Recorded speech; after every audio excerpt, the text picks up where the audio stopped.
Més raons? Home, el que deia un poc també en Joan, no?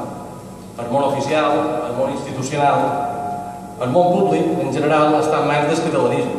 Per tant, són ells els que de qualque manera tenen el poder. Nosaltres de qualque manera som l'oposició. I jo crec que això ens hauria de mereixer una reflexió.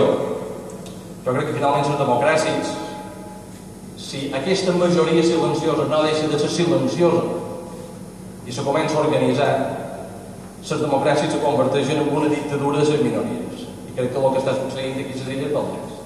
Una minoria està imposant a una majoria el seu punt de vista perquè la majoria no s'hi sap enfrontar ni s'hi vol enfrontar.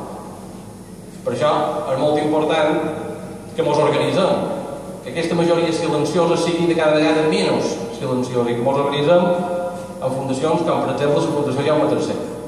Per això hem de menester som el més, hem de portar cada qual el nostre granet d'arena, perquè si no és així difícilment podrem girar la truita.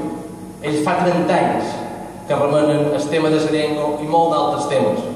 I els remenen així com volen, perquè realment la societat civil, aquesta majoria silenciosa, no està ben organitzada. Els únics que estan organitzats són ells.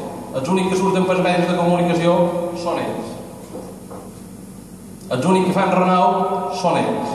I evidentment tots sabem la pressió que exerceixen davant els polítics, fins i tot els governants que tenen majoria absoluta com l'actual govern del Partit Popular. Tots veiem la pressió que exerceixen i fins i tot la pressió que exerceixen damunt uns quants, no dic tots, magistrats del Tribunal Superior de Justícia de les Illes Balears, per exemple. Per tant, això és així.